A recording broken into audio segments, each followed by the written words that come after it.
네, 안녕하세요. 진리를 전달하는 디지털 목자 최정현입니다. 제가 여러분들한테 말씀드리는 내용들이 완전히 제가 다 그 모든 얼개 시작부터 끝까지를 다 꿰서 말씀드리는 거는 아니에요. 그러나 그 중에 하나 가장 중요한 그런 내용들은 반드시 성경에서 제가 그 여러 가지 경로를 통해서 또 성령께서 저를 깨닫게 해주신 그 내용만 전하고 있어요. 그러니까 완전하진 않지만 그러나 그릇된 얘기는 안 합니다. 그것만 여러분 마음에 두시고, 여러분들이 혹 생각하던 어떤 내용들이 있는데 그것과 충돌이 난다. 그러니까 내가 한 얘기가 여러분들이 생각한 내용과 반대로 되어 있다. 그러면 저에게도 좀 알려주세요. 저는 굉장히 제가 훌륭하게 존경하는 이 목사님들도 제가 깨닫지 못한 이야기, 근데 제가 깨달았던 이야기들을 저랑 충돌이 나게 전하면 반드시 댓글을 쓰거나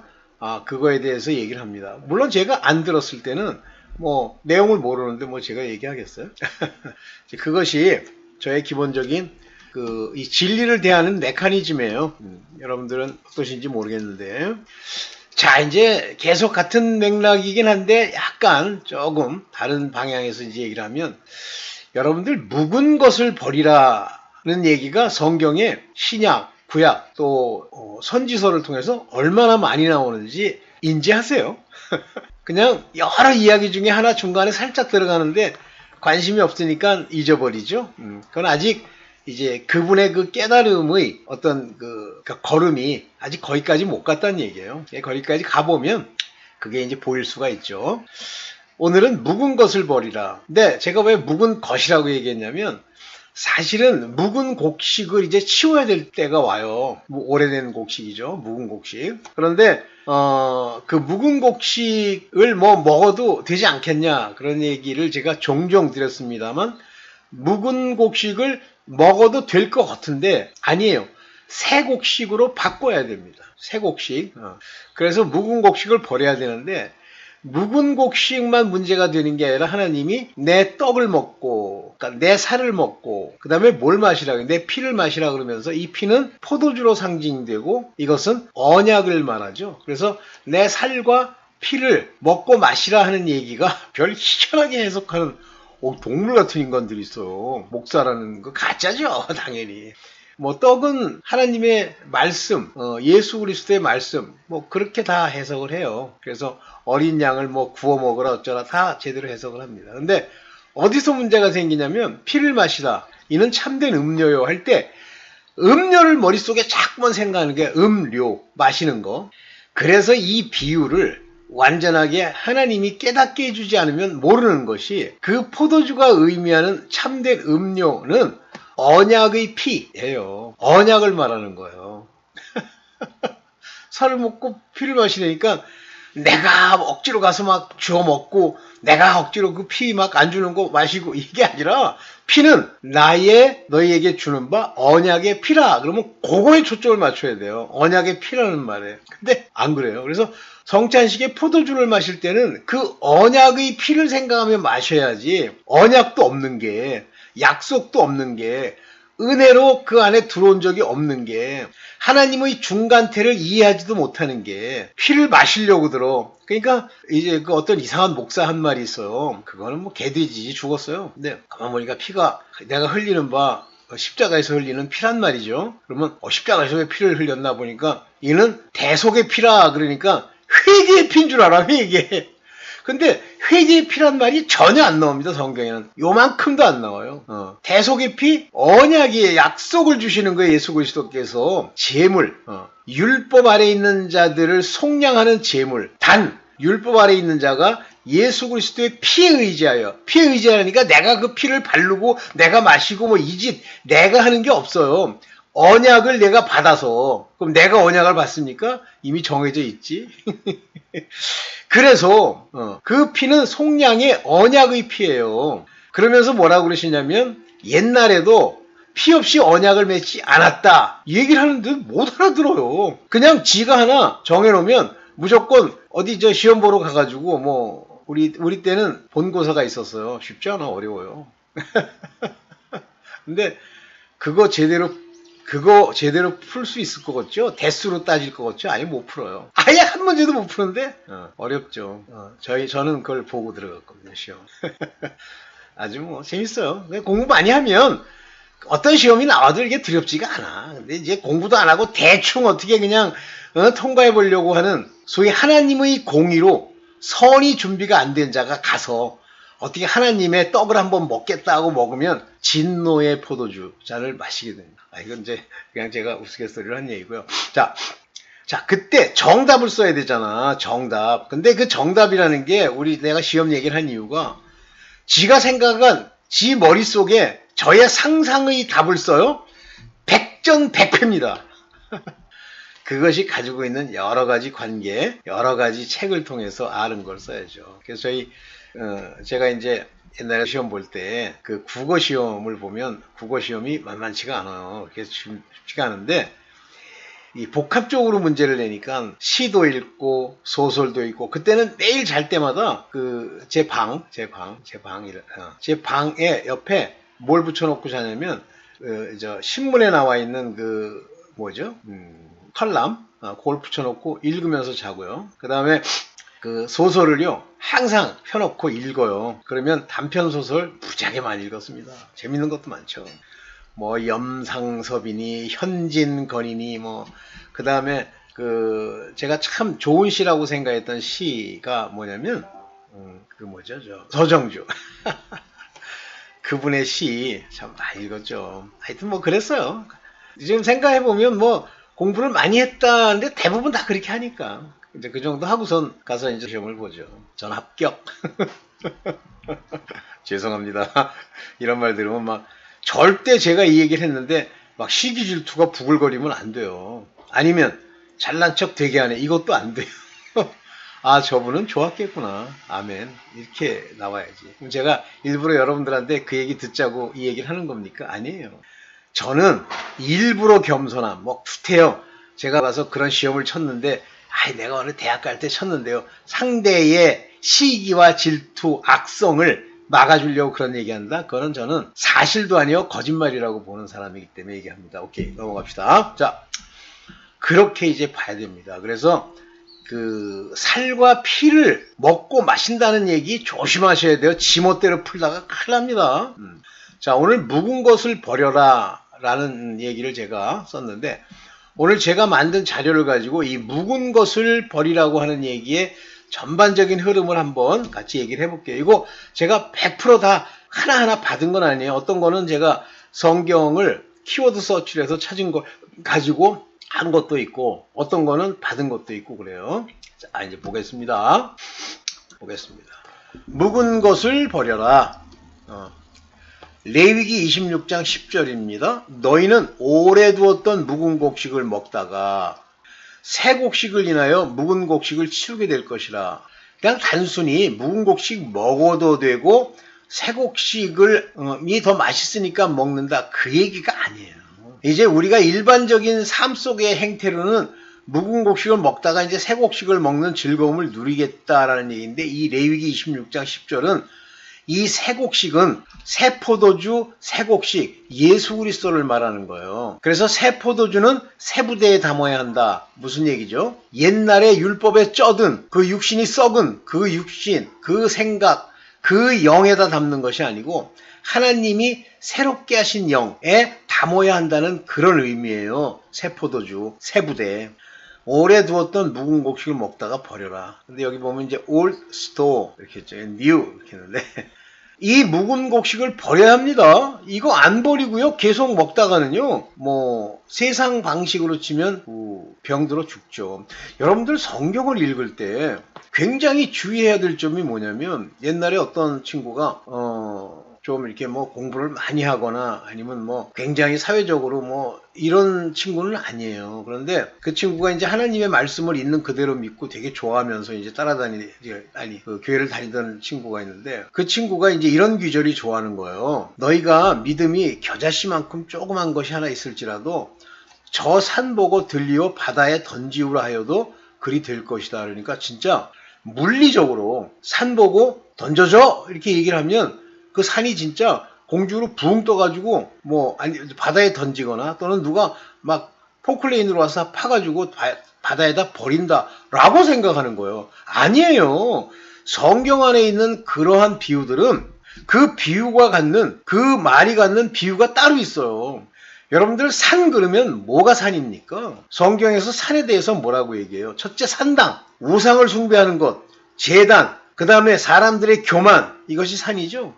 이 산 보고 잘려서 던지우라 하면 뭐예요? 없애버리라 하면 그것이 어디로 또 간다는 얘기예요? 바다로 간다. 바다가 뭐예요? 인간의 세상의 바다예요. 거기로 다 묻혀 없어져 버려.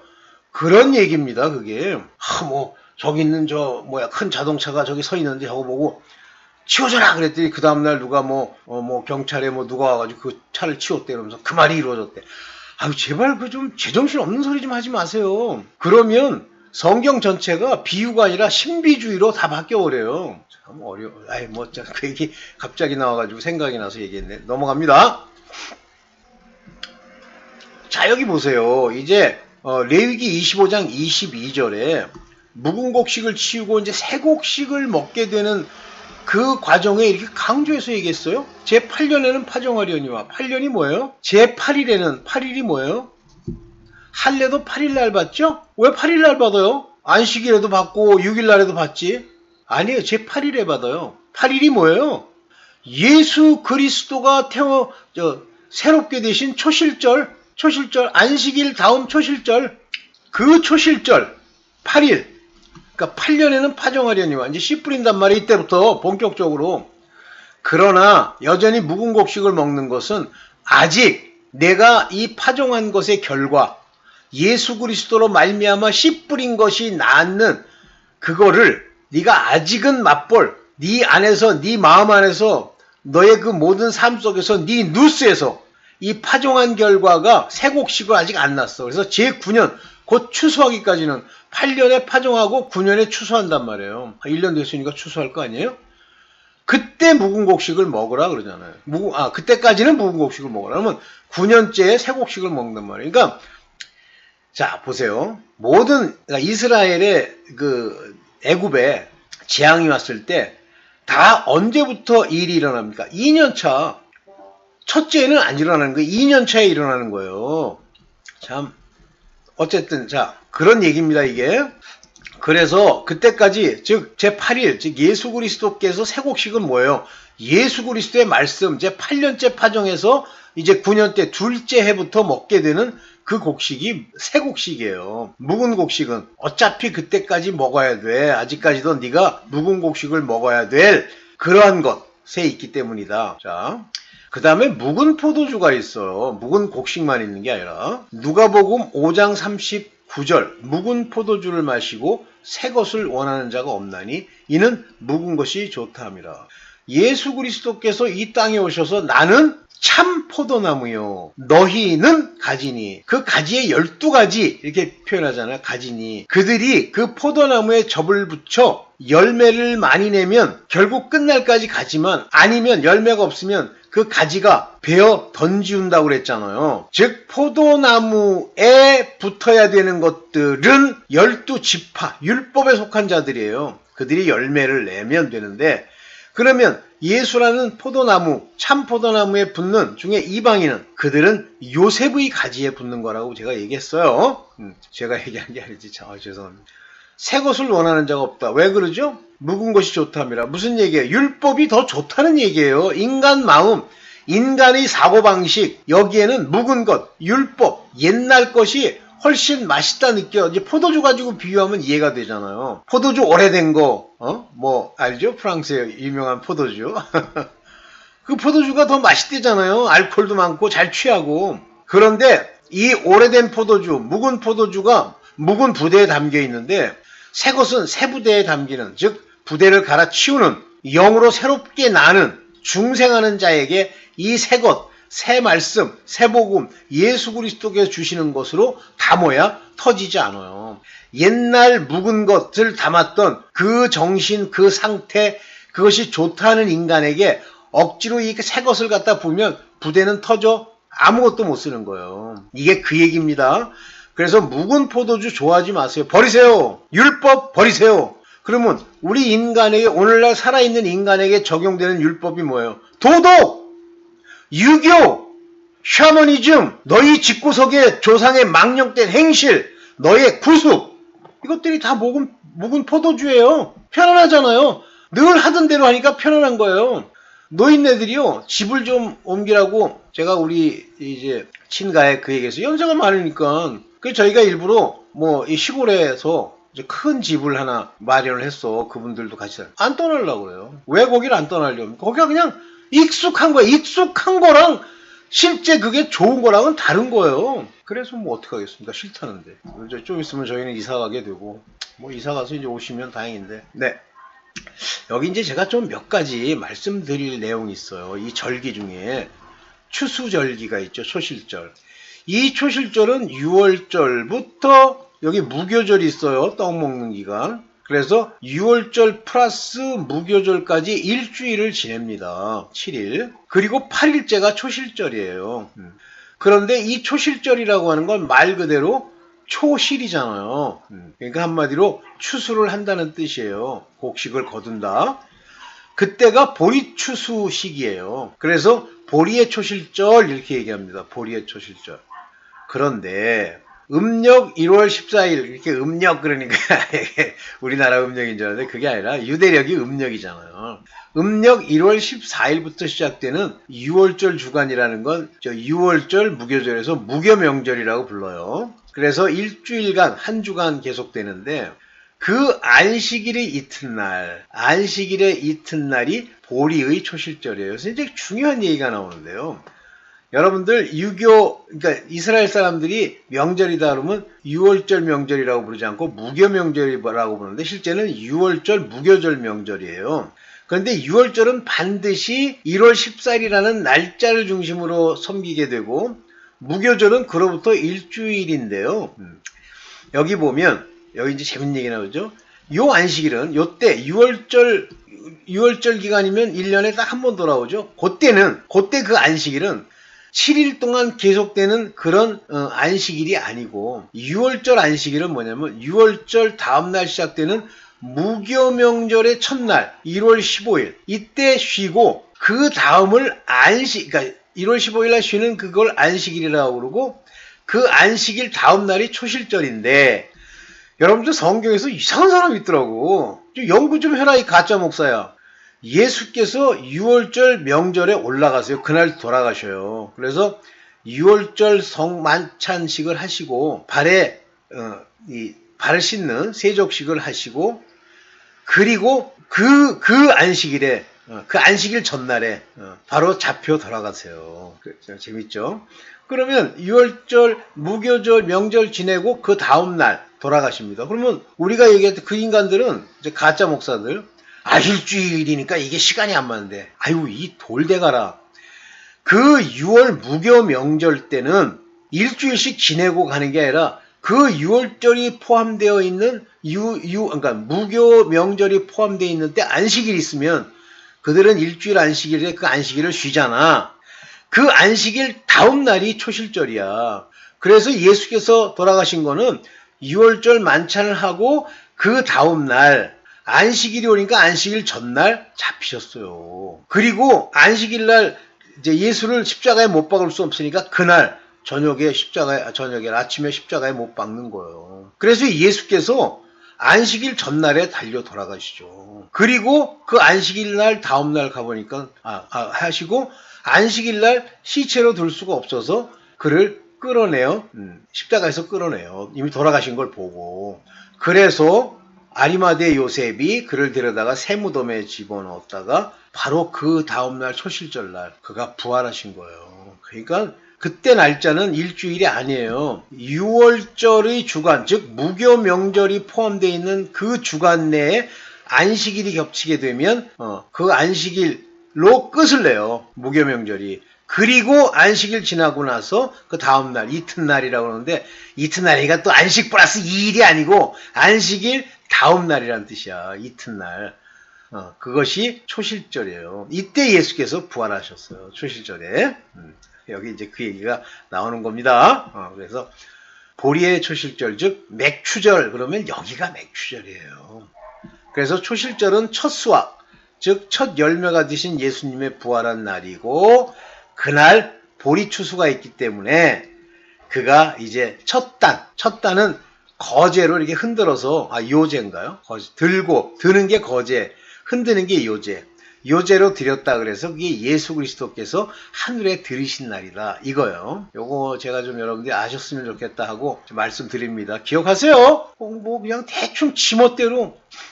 그 다음에 이제 그날부터 초실절로부터 7, 7이 49 이걸 세요. 하루, 이틀, 3일, 4일 해서 일주일씩 초실절부터 시작해서 일주일씩 7번이 지나가는 걸 봅니다. 그래서 얘네들이 말한 7번은 계속 반복적으로 지나가는 거예요, 7일은.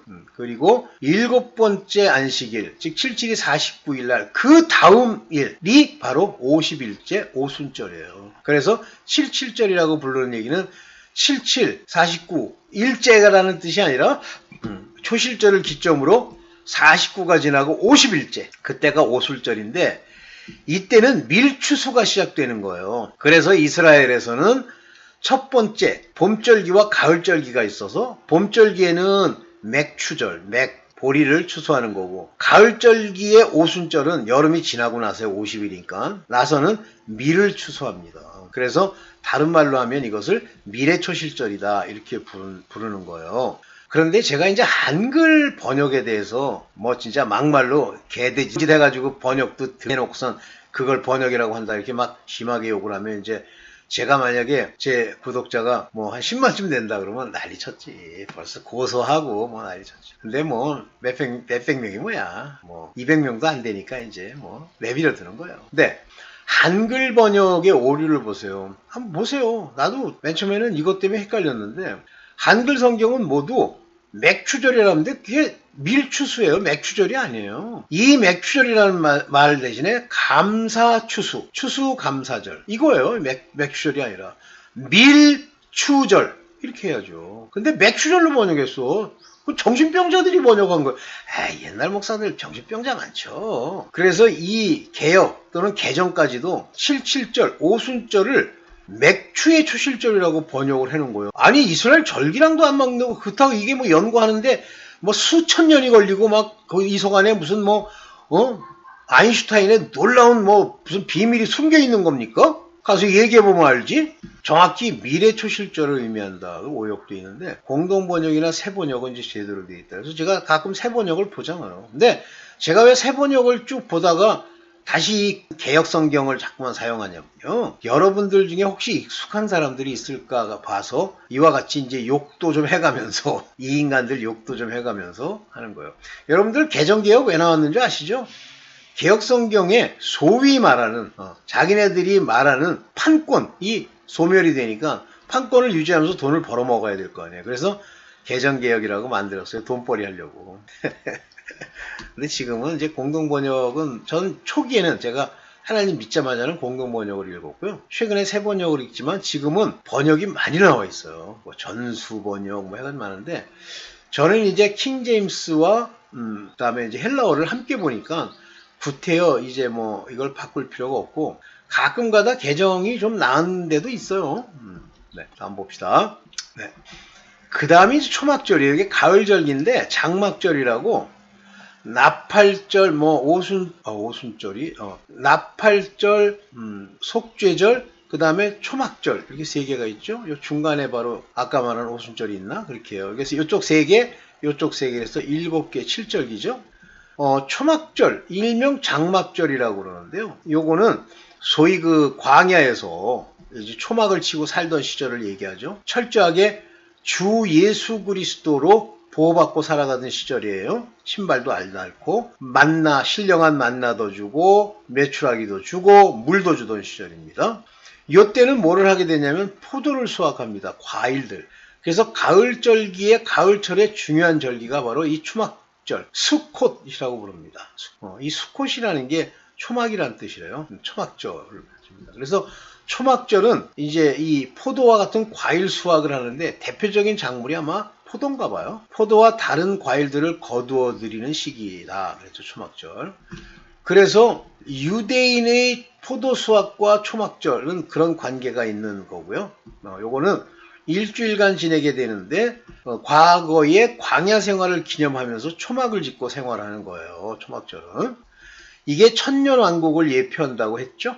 그런데 여기서 주의할 게 있어요. 하나님이 이 포도를 수확할 때 뭐라 그러냐면 남은 포도라는 말을 써요. 요 포도는 유대인을 얘기하는 거고 나는 참 포도나무요 할 때 유대인의 12가지를 표현하십니다. 즉 포도의 가지와 포도 열매는 유대인의 열매를 얘기하는 거예요. 물론 무화과도 같은 열매긴 한데 이 포도를 가지고 이제 예를 많이 들었습니다. 자, 한번 보겠습니다. 아까 포도의 수확에 대해서 얘기를 했었죠. 포도는 유대인을 의미한다 라고 돼 있어요. 자, 이사야서 53장 3절에 보면 예루살렘 거민과 유대 사람들아 구하노니 이제 나와 내 포도원 사이를 판단하라. 내가 내 포도원을 위하여 행한 것 외에 무엇을 더할 것이 있으랴. 즉 하나님이 이 포도원, 자기의 포도원, 포도의 열매를 맺는 곳을 위하여 많은 일을 하셨는데 내가 항상 마음으로는 좋은 포도 맺기를 기다렸거늘 너희 이스라엘 예루살렘 거민과 유대 사람들에게 좋은 포도가 되기를 그렇게 구했는데 늘 들포도를 맺히면 어쩌면요. 한마디로 얘기하면 와일드 그레이프, 한마디로 먹지도 못하는 신포도주. 그래서 이 들포도는 시다는 거예요.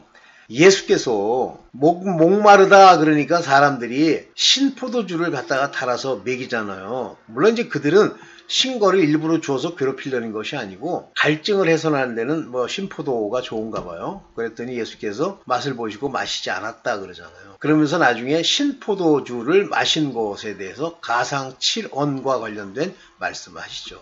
즉 이스라엘 백성이 다 신포도가 된 거예요. 포도는 이스라엘의 남은 자, 참포도. 예레미야 6장 9절에 보면 만군의 여호와께서 이같이 말씀하시되 포도를 땀같이 포도를 거두는 것 같이 이스라엘의 남은 자를 말갛게 주우리라. 한마디로 이제 잘 이렇게 깨끗하게 이제 거둔다는 얘기예요. thoroughly 철저하게 clean 거두다. 철저히 거두리라. 너는 포도 따는 자처럼 내 손을 광주리에 자주 놀리라 하시니라.